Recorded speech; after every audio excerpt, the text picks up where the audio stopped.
ఈ కథ భరత్పూర్ గ్రామానికి చెందిన శెట్టి కుటుంబానిది. హరివంశ్ శెట్టి తన భార్య ఇంకా 3 కూతుర్లతో కలిసి ఉంటాడు. హరివంశ్ వృత్తిపరంగా ఒక ఇంజనీర్. అతను తన 3 కూతుర్లను బాగా చదివించి వాళ్లని గొప్పవాళ్లను చెయ్యాలని అనుకుంటాడు. ఊరి వాళ్లందరూ కూడా హరివంశ్ కూతుర్లను చదివించడానికి బదులు వాళ్ల పెళ్లిళ్ల కోసం డబ్బులు సంపాదించి దాచిపెట్టాలని చెప్తారు. కాని హరివంశ్ శెట్టి తనకి నచ్చినట్టుగానే చేస్తాడు. అతను ఎవరి మాటలు వినిపించుకోడు, నచ్చిందే చేస్తాడు. ఒకరోజు ఆఫీస్కి వెళ్తున్నప్పుడు హరివంశ్కి దారిలో ఊర్మిళా పిన్నిగారు కనిపిస్తారు. బాబూ, కూతుర్లను అంతగా చదివించొద్దని నేన్నీకు ముందుగానే చెప్పాను కదా. మరి నేను విన్నది నిజమేనా? వాళ్లని విదేశాలకు పంపించడానికి ఏర్పాట్లు చేస్తున్నావట? అవును పిన్నిగారు, ఈ కాలం పిల్లలు బాగా చదువుకుంటున్నారు. అందరూ వాళ్ళ కాళ్ల మీద నిలబడుతున్నారు. నేను కూడా నా కూతుళ్లను బాగా చదివించాలనుకుంటున్నాను. వాళ్ళు చదువుకుని వాళ్ళ కాళ్ల మీద నిలబడితే ఆ తర్వాత పెళ్లి గురించి ఆలోచిస్తాను. కానీ బాబూ, వాళ్లకి పెళ్లిళ్ళు... అయ్యో పిన్నిగారు, ఇంకా వాళ్ళు 3 చాలా చిన్నవాళ్లు. మీరేం కంగారు పడకండి, నేనున్నాను కదా, అంతా నేను చూసుకుంటాను. ఆ మాట చెప్పి హరివంశ్ తన ఆఫీస్కి చేరుకుంటాడు. ఆఫీస్కి వెళ్లిన తరువాత తనకి కబురందుతుంది. ఊర్లో భూకంపం వచ్చింది అని, మొత్తం అంతా కుప్పకూలిపోయిందని. హరివంశ్ ఇంటికి తిరిగి వెళ్తాడు. తను చూసేసరికి తన ఊరంతా కూడా నాశనమైపోయి ఉంటుంది. అరే, ఏంటిలా జరిగింది? నేను నాశనమైపోయాను, సర్వనాశనమైపోయాను. ఇప్పుడు భవిష్యత్తు ఎలా ఉంటుందో ఏమో. నా కూతుళ్ళు విదేశాలకు ఎలా వెళ్తారు? పై చదువులు ఎలా చదువుకుంటారు? చూడండి, నష్టమైతే ఊరంతటికీ జరిగింది. కాని ఆ భగవంతుడి దయ వల్ల మనలో ఎవరికీ ఏమీ కాలేదు. అందరూ త్వరగా ఊరిని ఖాళీ చేయండి. ఇది సర్కారు వారి ఆజ్ఞ. ఇక్కడ ఇంకా పెద్ద భూకంపం రాబోతుంది. చూస్తూ ఉండగానే ఊరంతా కూడా నది దాటటానికి ఒక చోటికి చేరుతుంది. అందరూ నది ఒడ్డున నిలబడి ఎదురుచూస్తూ ఉంటారు. అలాగే హరివంశ్ శెట్టి కుటుంబం కూడా నది దాటడానికి ఎదురుచూస్తూ ఉంటుంది. హరివంశ్ ఏదో ఆలోచిస్తూ ఉంటాడు. అప్పుడే తన భుజం మీద ఎవరో చెయ్యి వేస్తారు. హరివంశ్ వెనక్కి తిరిగి చూసేసరికి తను భయపడతాడు. రక్తంతో తడిసిపోయున్న ఒక వ్యక్తి తనతో ఇలా అంటాడు. నువ్వు నన్ను చాలా ఎదురుచూసేలా చేశావు. మొత్తానికి నువ్వు మాకు ఇవాళ చిక్కావు. హరివంశ్ ఆ వ్యక్తిని చూసి భయపడతాడు. అతను అటూ ఇటూ చూస్తాడు. అందరూ కూడా నార్మల్గా ఉంటారు. ఎలా అనిపిస్తుందంటే హరివంశ్కి తప్ప ఇంకెవరికీ కూడా ఆ వ్యక్తి కనిపించట్లేదు. ఎవరు నువ్వు?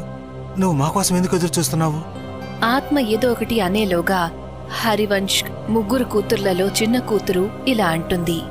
నాన్నా, మనం ఇక్కడ ఎప్పటినుంచో ఎదురు చూస్తున్నాము. అందరి నంబరు వస్తోంది, కాని మన నంబర్ మాత్రం ఎందుకు రావట్లేదు? ఇప్పుడు నాకు చాలా చాలా ఆకలిగా ఉంది. ఎటువంటి రోజు వచ్చిందో చూసావా ఇంజనీర్? మన వాళ్ళకి ఏదైనా సమస్య వచ్చిందంటే మనం అసలు ప్రశాంతంగా ఉండలేము. సరిగ్గా చెప్పాను కదా నేను? కానీ నువ్వెవరు? నా నుండి నీకు అసలు ఏం కావాలి? అంతలో హరివంశ్ దృష్టి నది మధ్యలో ఉన్న పడవ మీద పడుతుంది. అక్కడ చాలా మంది అరుస్తున్న శబ్దం వినిపిస్తుంది. పడవ నది మధ్యలో అటూ ఇటూ ఊగిసలాడుతూ ఉంటుంది. అప్పుడే హరివంశ్ దృష్టి నదిలో ఉన్న ఆత్మల మీద పడుతుంది. ఆ ఆత్మలు పడవలో ఉన్న వ్యక్తుల్ని నదిలోకి తోసేయడానికి ప్రయత్నిస్తూ ఉంటాయి. మనుషులు నదిలోకి పడుతూ ఉంటే ఆ ఆత్మలు ఒక్కొక్కరిగా ఒకరి తలను తీసేస్తే ఇంకొక ఆత్మ ఒకరి రక్తం తాగుతుంది. అంత భయంకరమైన దృశ్యాన్ని చూసి హరివంశ్ ఆలోచిస్తాడు. బహుశా ఈ ఆత్మలకు మగవాళ్లతోనే ప్రాబ్లమేమో, అందుకని మగవాళ్లను మాత్రమే చంపుతున్నాయి. ఒకవేళ నేను నా కుటుంబంతో వెళ్తే అవి నాతో పాటు వాళ్ళని కూడా ఇబ్బంది పెట్టొచ్చు. అవి నేనెప్పటికీ తట్టుకోలేను. అలా ఆలోచిస్తూ హరివంశ్ అక్కడ్నుంచి మళ్లీ ఊర్లోకి పరిగెత్తడం మొదలు పెడతాడు. తన కుటుంబ సభ్యులు తనని వెనక్కి రమ్మని చెప్తారు. అరే, మీరు అటెటు వెళ్తున్నారండి? ఊర్లో ప్రమాదం పొంచి ఉంది, వెనక్కి రండి. అవును నాన్న, దయచేసి వెనక్కొచ్చేయండి. అక్కడికి వెళ్ళకండి. దయచేసి అటు వెళ్ళకండి నాన్న, వెనక్కొచ్చేయండి. కాని హరివంశ్ ఎవరి మాట వినిపించుకోడు. ఊర్లోకి పారిపోతాడు. అతను ఎప్పుడైతే ఊర్లోకి వెళ్తాడో అప్పుడు అక్కడ చూసేసరికి ఎవ్వరూ ఉండరు. పూర్తిగా నిశ్శబ్దంగా ఉంటుంది. హరివంశ్ చిందరవందర అయిపోయిన ఊరిని అన్ని వైపుల నుంచి చూస్తూ ఉంటాడు. అప్పుడే తనకి ఒక ఆత్మ తన వైపు పరిగెత్తుకుంటూ వస్తూ కనిపిస్తుంది. హరివంశ్ తన ప్రాణాలను కాపాడుకుంటూ అక్కడి నుంచి పరిగెడతాడు. పరిగెత్తి అలసిపోయిన తరువాత హరివంశ్ ఒక గవర్నమెంట్ స్కూల్ దగ్గర బయట కూర్చుంటాడు. అక్కడ కూడా తనకి అంతా చిందరవందరగా కనిపిస్తుంది. అంతలో 2 చిన్నపిల్లల ఆత్మలు హరివంశ్ దగ్గరికి వస్తాయి. వచ్చి, అంకుల్, మేము అమాయకపు పిల్లలాం కదా, మీరు మమ్మల్ని ఎందుకు చంపేశారు? ఇప్పుడు ఇది మీ వంతు. నేను ఈ చిన్నపిల్లల్ని ఎందుకు చంపుతాను? నాకు కూడా 3 కూతుళ్ళున్నారు. భగవంతుడా, అసలేంటి ఇదంతా? అక్కడ నా కుటుంబం ఒంటరిగా ఉంది. వీళ్ళందరూ కూడా పొరపాటు పడుతున్నారనిపిస్తుంది. హరివంశ్ అలా ఆలోచిస్తూ ఉండగా అంతలో అక్కడికి ఒక భయంకరమైన ఆడమనిషి ఆత్మ వస్తుంది. ఆవిడ హరివంశ్తో, నువ్వు నీ కుటుంబాన్ని ఇంతగా ప్రేమిస్తున్నావు కదా, మరి ఎదుటివాళ్ల గురించి నువ్వెందుకు ఎప్పుడూ ఆలోచించలేదు? ఇప్పుడు నువ్వు చస్తావు. నీ మరణం చాలా దారుణంగా ఉంటుంది. హరివంశ్ అదంతా చూస్తాడు. ఆ తర్వాత అటు ఇటు పరుగులు పెడతాడు. అతను పరిగెడుతూ మళ్లీ నది ఒడ్డుకి చేరుకుంటాడు. కాని ఈసారి తను చూసేసరికి తను ఎక్కడైతే నిలబడి ఉంటాడో అక్కడ ఎవరూ ఉండరు. అప్పుడే తను చూసేసరికి ఒక పడవ నదిలోంచి వెళ్తూ ఉంటుంది. అక్కడ కొన్ని ఆత్మలు దాడి చేస్తూ ఉంటాయి. హరివంశ్కి అసలు ముందేమీ అర్థం కాదు. అంతలో తను చూసేసరికి ఊరి వైపు నుంచి పరిగెత్తుతూ వస్తున్న ఆత్మలు హరివంశ్ దగ్గరికి వస్తాయి. ఇక నేను తప్పించుకోవడం కష్టం దేవుడా, నా కుటుంబాన్ని మీరే చూసుకోవాలి. అంతలో ఎదురుగా వస్తున్న ఆత్మలు తన మీద దాడి చేస్తాయి. హరివంశ్ కాలు తడబడుతుంది. అతను పడబోయి తప్పించుకుంటాడు. తన దృష్టి మళ్లించేసరికి తను చూస్తాడు, నది మీద ఒక వంతెన కట్టి ఉంటుంది. అసలు ఇదంతా ఎలా సాధ్యమవుతుంది? ఇంతవరకు ఇక్కడేమీ లేదు. అంతలో వంతెన ఎక్కడి నుంచి వచ్చింది? హరివంశ్ ఏమనుకుంటాడంటే ఈ కష్ట సమయంలో తనకేమీ అర్థం కావట్లేదు అని. ఆ వంతెన ముందే అక్కడ ఉందేమో, కాని తను నోటీస్ చేయలేదనుకుంటాడు. హరివంశ్ ఏమాత్రం ఆలోచించకుండా ఆ వంతెన మీదకు వెళ్తాడు. అక్కడ్నుంచి మరొక వైపుకి వెళ్లటం మొదలు పెడతాడు. పరిగెత్తుతూ అతను బ్రిడ్జ్ సెంటర్లోకి చేరుకుంటాడు. అక్కడికి చేరుకోగానే తన దృష్టి నది అవతల వైపు పడుతుంది. అక్కడ తన కుటుంబం తనని పిలుస్తూ ఉంటుంది. సుధా, నేను వస్తున్నాను. ఒక్క నిమిషం అమ్మా, నేను వచ్చేస్తున్నాను. హరివంశ్ ఎప్పుడైతే తన అడుగు ముందుకు వేస్తాడో అప్పుడు ఆ 2 పిల్లల ఆత్మలు తన ఎదురుగా వచ్చి నిలబడతాయి. అతను వాళ్లని చూసి భయపడతాడు. వెనక్కి తిరిగి చూస్తాడు. తను చూసేసరికి చాలా భయంకరమైన ఆత్మలు అతన్నే చూస్తూ ఉంటాయి. లేదు, ఇక నేను తప్పించుకోవడం కష్టం. నేనేం తప్పు చేశానో కూడా నాకు తెలియదు. ఇదంతా నాకే ఎందుకు జరుగుతుంది? అంతలో వాళ్లల్లో ఒక ఆత్మ అతనితో ఇలా అంటుంది, నేను ఇతన్ని వదిలిపెట్టను. ఇతని వల్లనే నేను నా కుటుంబానికి దూరం అయ్యాను. ఇతను ప్రాణాలతో ఉండటం చాలా ప్రమాదకరం. ఒకవేళ ఇవాళ మనం ఇతను వదిలేస్తే ఇంకా ఎంతో మందిని ఇతను పొట్టన పెట్టుకుంటాడు. నన్ను వదిలేయండి. మీరందరూ ఏదో పొరపాటు పడుతున్నారు. నేను ఎవరిని ఏమీ చేయలేదు. అంతలో మరొక ఆత్మ హరివంశ్ దగ్గరికి వస్తుంది.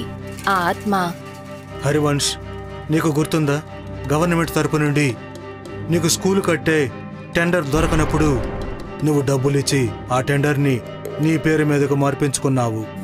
నువ్వు 5 ఏళ్ల క్రితం టెండర్ గురించి మాట్లాడుతున్నావా? అవును. ఎందుకంటే నాకు ఆ ప్రాజెక్ట్ ఎలాగైనా సరే కావాలి. నా కూతుళ్ళు పట్నంలో చదువుకోవడానికి వెళ్తున్నారు. అక్కడ ఫీజు చాలా ఎక్కువ. నేను ఊళ్ళో ఉండే ఇంజనీర్ని. పెద్ద పెద్ద కళలు నేను ఎలా నెరవేర్చుకోగలను? అందుకే లంచం ఇచ్చి ఆ టెండర్ని నా పేరు మీద మార్చుకున్నాను. కానీ దీని గురించి ఎవరికైనా ఏం ప్రాబ్లం ఉంటుంది?